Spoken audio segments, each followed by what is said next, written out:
Hey everybody, Mark Herman, aka LA Bengals fan on most of the major platforms. I'm joined here, as always, with my partner in crime, Sam Schneider. And this is the week 3 recap of Jungle Talk. Yeah. Hey, And for the hooray, first time hooray. this season, Woo! since we got off the Schneid, I broke out the quacker. The vintage Mighty Ducks quacker, usually for special occasions. To me, when it takes 3 weeks to get your first win, That's a special occasion. This is special. It's special. So hopefully we are blowing this. I posted on Twitter just a little while ago the victory formation shot, and I said hopefully it's the first of many. Right. So this was a game. Finally, finally we weren't sitting here pulling our hair out. I mean, who were there? There were things we did wrong. There was a lot right today, and there was some stuff we did wrong. But fortunately, you weren't sitting there going, "Oh my gosh, we could lose this game." We were never kind of at that point. So, Sure. I mean, there's, I don't want to dampen the victory at all, but we're certainly still we're not there. I mean, plenty of teams could have beaten us today. Oh yeah, with the way that we played overall. But we certainly played well enough to win on this day. There was improvement in numerous different categories, which we'll get to. Yeah. And so that was all very encouraging. And like you said, we weren't sitting there pulling our hair out the whole time. Yeah, or getting down to the end. I mean, we actually killed the majority of the clock. Once we there was this whole I don't know, did you guys have this? You probably did, where they lost their feed, and then yeah. Okay, so I figured that was like the the CBS issue. So there were times where we didn't know, but apparently, from what I could assess, they turned the ball over on downs. We challenged a pass, and I think that we won that challenge because it looked like it went back to a 4th and long instead of a 4th and 5. Right. And then when they finally got back to, at least here, because I was flipping back and forth with the red zone, they would the Bengals had the ball, so I just assumed they turned it over on downs there. Yeah, they did. And it was really interesting because they were using the the studio crew, right? And obviously none of them have called a game recently at all because they didn't know what the hell was going on. And but what I thought was the funniest was, and I guess it's because I don't know, maybe the mics that the referees wear, maybe they're pumped straight into the main board, because you still heard Jerome Boger make calls, right? But the crowd noise, I believe, was pumped into from the studio, because when the Jets had the ball, the whole time it was just whoa, whoa, right. whoa, and it almost sounded like it was on a loop. It was really, really disturbing for a while there. Well, you ought to understand, and I cut them slack in the studio. They're getting ready to do their post-game show, just like we're doing ours right here. But they're getting ready to do that, and all of a sudden they're like, "Quick, get to the set, get him out of makeup. Forget it. We got to go live." Yeah, that's what I was going to say. Right? There's probably one guy is sitting in the dressing room making notes. One guy is cream cheesing up a bagel over at the cart, and one guy's in makeup with a tissue tucked around his collar. We never got it, and they're like, "All hands on deck! All hands on deck!" We only got the audio. So they very well could have still had the tissue paper while they were getting their makeup refreshed for the post game. So I cut them slack, although, yeah, it was pretty bad. I mean, you just show me the feed. You don't even need those guys talking. They're not telling me, anything. They're in the same. Yeah, no, I mean, I thought it was, they didn't really provide any insight or anything, but I actually thought it was pretty amusing. Like, I kind of thought it was funny. So I'm going to go through these. I dictated my phone when I'm watching the game. So these are in the order kind of what occurred and not good or bad. So we'll go over the good and the bad. We'll be bouncing back and forth. We finally remembered we could throw over the middle of the field to a slot. Hey, Boyd, he's been there the last 2 weeks. I thought of you immediately when he hit him. Yeah, hello. And then Whitehead goes to take him out. He goes head hunting after he's already had this, or maybe that was before the cheap shot on Higgins, which he's going to hopefully get fined for. That was, I mean, just straight head hunting. But he Yeah, goes for that was Joyner quite that literally. Joyner did the cheap shot. Whitehead goes for the head shot also, and Boyd just kind of bounces off like a pinball and then goes into the end. Right. So it's like, hey, make the tackle, and it's just a first down. So definitely, like I said, really cheap shot on Higgins. I hope Joyner. I know he's going to have a FedEx envelope. That's for sure. That was one of those. Maybe it gets a game suspension. I mean, it was like I said, that was straight for the head with the helmet. It was. Yeah, I doubt he'll get suspended, but I imagine he's got a fine coming. Oh, definitely. Joe had more yards passing in the first drive than he had in both first quarters of the first 2 weeks. So, we just came out throwing. They put the ball in Joe's hands, and he delivered.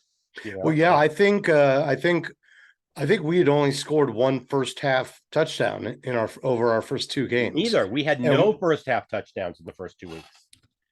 Okay, I could have sworn we had one, but No. all right. So none, and then we had 2 in the first quarter today. Right. So that was a nice change of pace. Yeah, oh, definitely. Bad thing Reader gets hurt. I don't. Have you heard anything? I haven't heard. I'm sure that. Well, here's the thing, and I told a couple of different people this. It is never good when they immediately declare a player out Right. for the rest of the game. That's not a good sign. That's like, this is a no doubter. You're hurt. We'll worry about getting your MRIs and your scans and whatever in the next day or 2. But I think you can all but assuredly say he won't be there on Thursday. Yeah. I would expect it might be a little longer than that. I mean, it's a knee and he's a big dude. Right.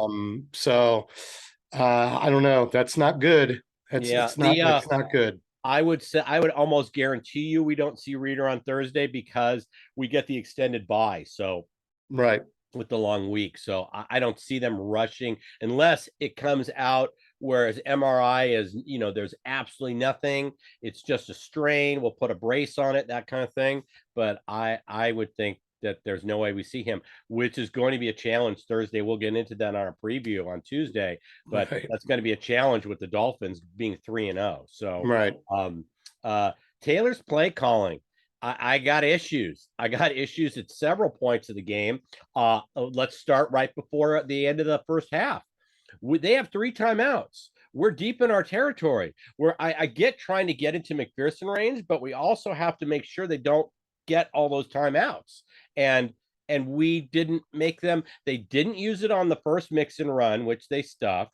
Then we throw to Mixon incomplete. I don't know why we're throwing the ball there. We could have burned a timeout there. I mean, we basically, the poor play calling leaves enough time and all their timeouts to where we go ahead and gift them a field goal right before half.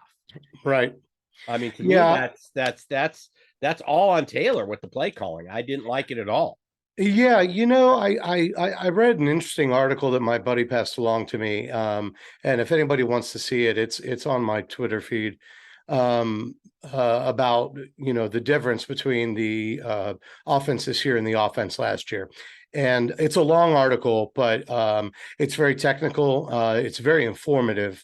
But in a nutshell, one of the things he said is it's the difference between when a team plays us just one man high, or rather versus when they play too deep, over the top, and how the teams are deciding to do that.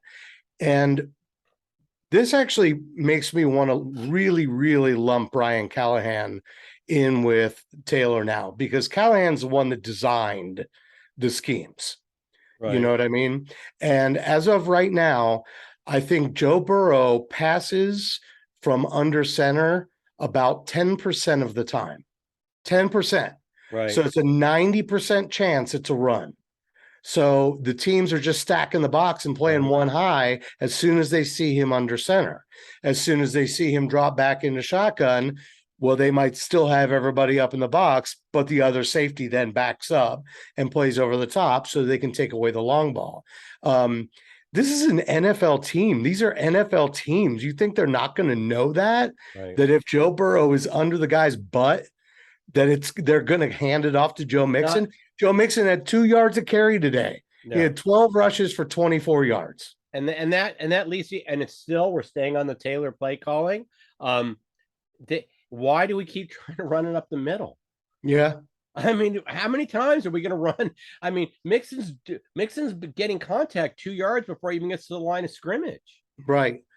Yeah, and I know that, well, I don't know, but I imagine that part of the thinking, the thought process there is that Joe's more comfortable in shotgun, first of all. He can see the field better. He likes being in shotgun rather than coming from under center. Okay, I get it. But he's also a smart dude and an NFL quarterback. He can learn to take the ball from under center, thus giving us opportunities for play action handoffs, rollouts, that kind of stuff, where we can actually keep the defense guessing a little bit. And I know the other thought is, well, if he's in shotgun, that's just that much more room that he has in case the offensive line lets a guy through. That it doesn't really work that way if they know you're going to pass it, or when you're under center, they know you're going to run it. So yeah, I don't know, the Taylor and Callahan thing. They're going to need to figure it out, because we're not going to beat a lot of teams with just communicating exactly what we're doing. Well, and not what it's. I didn't even realize it was 90 to 10%. Yeah. I mean, I think it's actually 11%, but still. But the 60, 40, something like that. But if you're 90% of the time, they're always going to play. It's a numbers game. So right. if 9 out of 10 times they're going to do something, you're always going to play the 90%. So right. have very little chance of success. So I just, I question the whole thing. Like I said, I hated the play calling, and we'll carry this further. This is a little later in the game, but it's staying on the theme of the play calling. The 4th down and 1. First of all, we can kick a field goal and go up 21 points. Okay. And I like the fact that it was 27, and we both predicted 27 as the Bengals score. But from a game standpoint, why not go up 21 instead? Okay, so I get the call. We're going to go on 4th down and 4th and 1. But the play call, I've said this 1,000 times. You can go back to how many years? Taking the ball and throwing it back 5 yards and then saying, okay, great. You don't need 1 yard. You need 6 yards now. I hated the call. And I'll say again, where was Joe Burrow on that snap? Right. He was under the center's ass. He was on the line. So the whole defense was like, this is a running play. Right. We don't necessarily know what kind of running play, but we know they're going to run it. We don't have to worry about Burrow passing it. Right. And then we give it to Chase, who his job is not to try to get around the end and get the end, because they're going to close that off they're in short yardage, but it's to look for the gap and fall forward between them. And instead he just gets strung out. So he didn't play it right, but I always hate the call. I would rather see play action and throwing it than that. Right. I think you have you probably have a 50% chance of completing that play and maybe getting a really big one if everybody's stacked up and you get the guy back. But I hated the call. The whole going backwards to go forwards. Yeah. It's almost in the same category as when it's 4th and goal on like the 6-inch line and you line up in shotgun. And you're like, why? Yeah, no. Why are you giving yourself an extra 5 yards? That's unnecessary. Yeah, well, it's always the rationale when, spending. I saved you money by spending money. Right. Wait, what? Yeah. Right. Yeah. I saved us this by spending money. Well, but you could have not spent any money. And we would have had more money. So it's like, it's just a certain mindset and it falls right along those lines. And we've talked about it ad nauseum about not throwing the ball back. I'm glad that we can speak on some of these negative points and actually have smiles on our faces because we won. Because we won the damn game. Yeah. Well, so penalties. We have 2 delay of games in the first half, but fortunately, they didn't cost us anything, but you still are sitting there going, what are you guys doing? I mean, just little stuff like that. You're just, just going crazy. I want to say the defense finally created turnovers. That was great. 3 of them. Yeah. Logan Wilson almost gave his back after a great return. He almost, I don't know if it looked like that shot so far back, like a helmet hit the ball or something.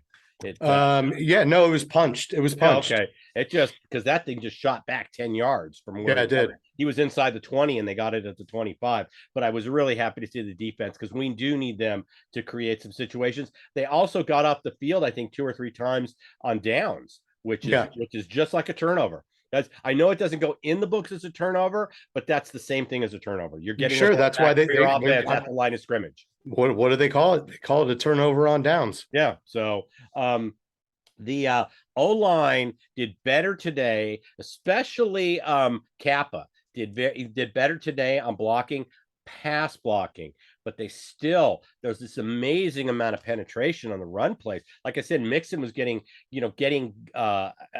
resistance 2 yards in his backfield. He's not Right. even getting to the line. So they're Yeah. not even holding their ground. They're losing ground on running plays. So that Right. needs to change. We have got to get back to, as the weather gets worse and everything, we have to be able to run the football. So this line hopefully will start, run blocking better than they're doing right now. Yeah, I still am just I'm gonna keep hammering this whole, it's obvious when we're gonna run thing. Yeah. We got to do something about it. I'm not saying the offensive line is doing a great job on those plays, and the only problem is the scheme, and we're giving it away. But I think that has a lot to do with it because they're stacking the box. As soon as they see as soon as they see Burrow under center, they stack the box. They don't even have 100%. to. They don't even have to blitz. They Right. just put everybody up there.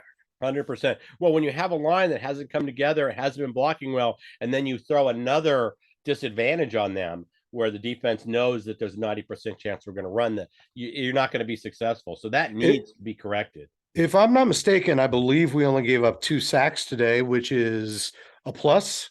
Right. Which Oh, is nice after 13 over the last 2 weeks.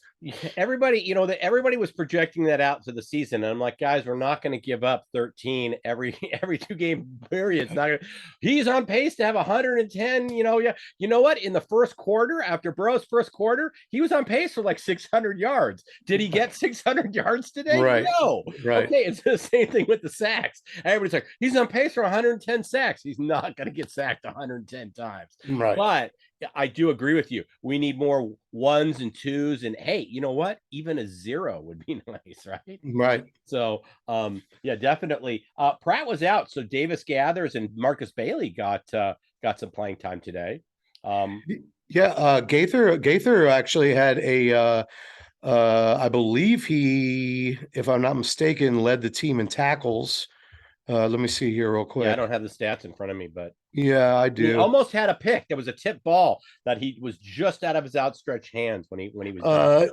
Gaither, he did lead the team. He had 9 tackles, 4 assists, 1 for a loss. There you go. So, that's pretty nice. Yeah, it's nice to have those two in the stable, when we lose a guy like Pratt. So makes me feel a little better because we didn't go out and really address the linebacking core in free agency or the draft. So it was nice that when I see those guys starting to pay some dividends today, it makes me feel better. That now you think about our four main linebackers, and I feel a lot more comfortable. And they got real action today. It wasn't just mop up duty. I mean, they came. Well, yeah, and it wasn't long ago that when we drafted those guys, I think a lot of us thought Davis Gaither was going to be, a starting linebacker. Well, that was kind of before we went to only having 2 on the field.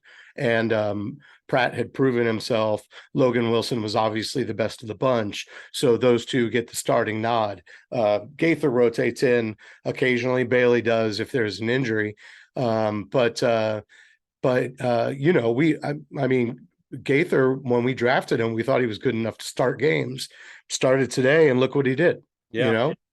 So, and then, I felt good about our defense overall. I mean, literally, they only gave up a few field goals. You got to remember, Chase fumbles, and they don't, and the defense holds them to no first down. It's a 3 and out, and they give the field goal. So that's on the fumble.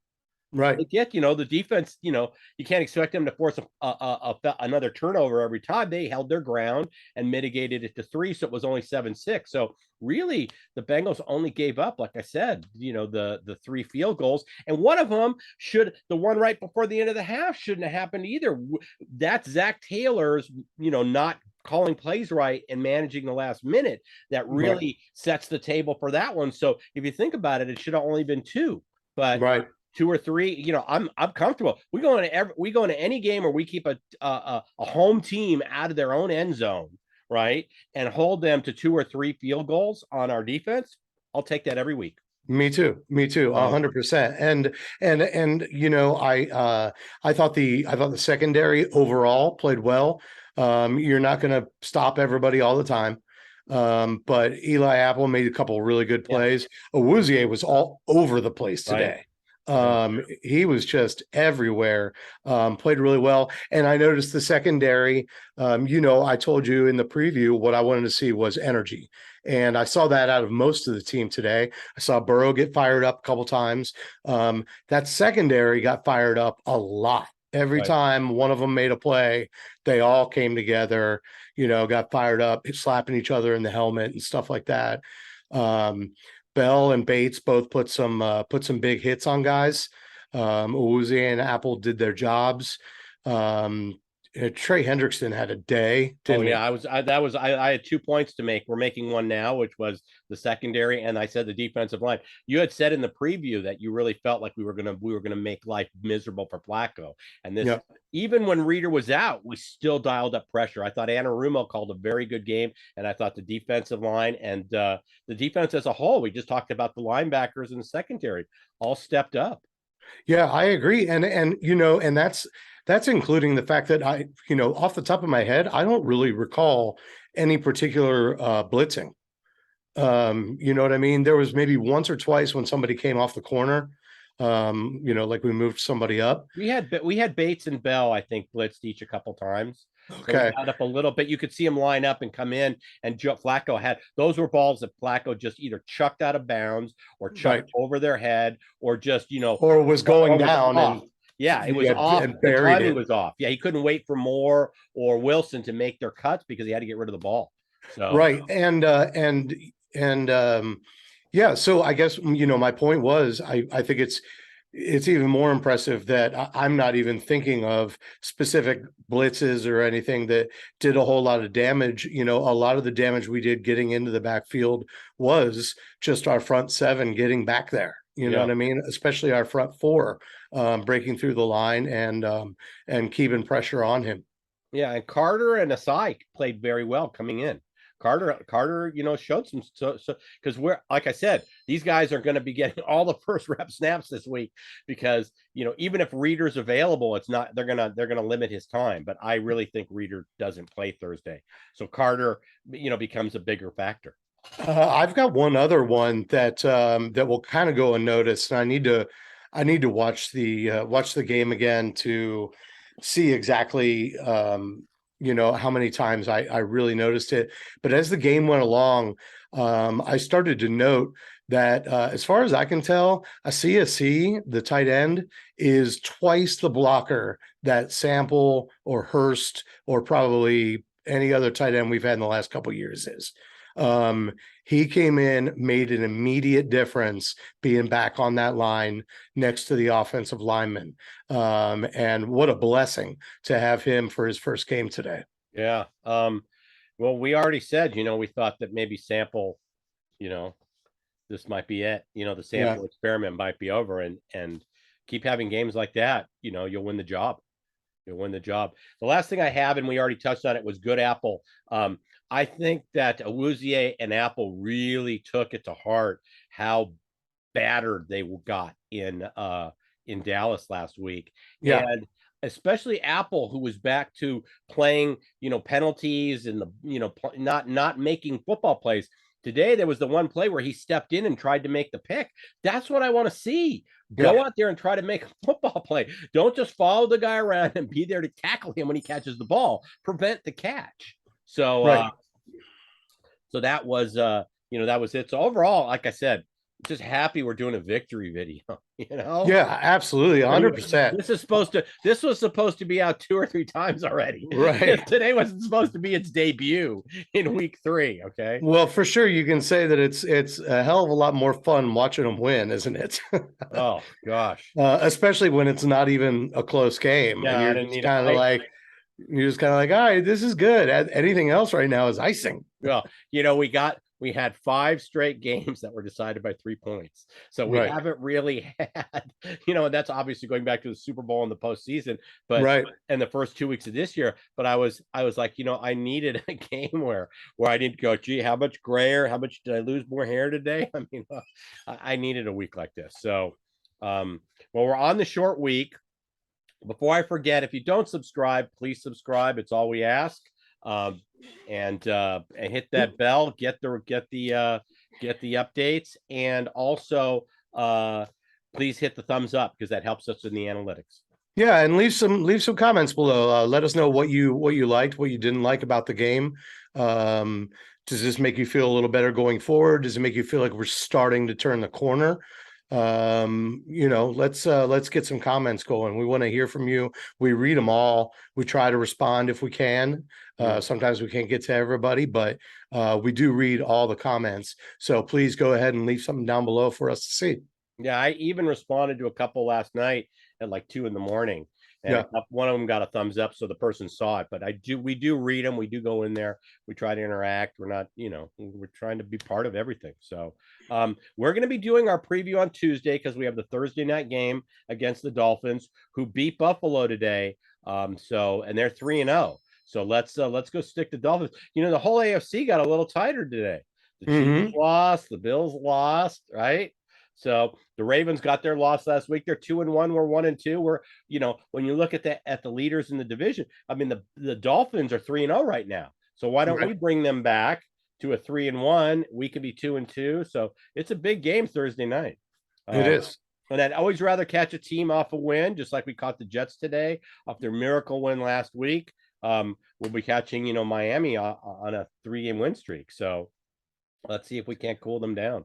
I also know that for anybody who's watching that's going to the game here on Thursday, I know they're encouraging it to be a whiteout since Cincinnati is wearing their white and black striped helmets for the first time. Right. I don't really know how many Bengals fans have a whole lot of white Bengals gear, but just so you guys know, if you've got a white jersey that you've recently purchased, something like that, wear that. They're encouraging that sort of thing. But of course, you can't go wrong with orange or black either. No, but it would be nice if we could. So if you don't own a white jersey and you always wanted to say, you know what, I need a white jersey, this would be the week to go get one. That's right. That's right. So, and there's probably going to be vendors outside selling white t-shirts, probably with a name on the back and stripes on the side or something like that too. So just keep your eyes peeled if you want something. Yeah, there you go. So and the last thing I'm going to say, I put up a video feed on the LA Bengal fan Facebook page of a Bears fan watching the game where his girlfriend's talking to him and the Bears are losing and he's complaining that the team cheated and all this stuff. Don't talk to me. And it gets to a point to where he says, I've only been with you for 2 months. I've been a fan of this team for 22 years. He goes, you don't understand. Don't talk to me for the rest of the week. And it was so resonating for any hardcore fan who literally says, when we lose, don't talk to me for the rest of the day. Right. Just avoids their kids, avoids the wife. I so identified with this guy. So if you want to see that, that's on. And it was a Bears fan. He's wearing a jacket and she asked him if he's hot. He takes the jacket off. He's wearing a Justin Fields jersey and he's got wristbands on. And she says, what, are they going to put you in the game? You've got these wristbands. And that's when he goes off on the 2 months, 22 years. I don't talk to you for the rest of the week. So it is enjoyable because I know that our viewers and you and I, we're just, we're beside ourselves when we lose. Right. So I so identified with this guy, verbalized. How'd your kids? How'd your wife? Yeah. So if you get a chance, it's on the LA Bengal fan Facebook page. I always throw that up. And like I said, we'll be back Tuesday with our preview. And let's go. Hoo day. Let's keep this train rolling. Hoo day, baby. Take care, everybody.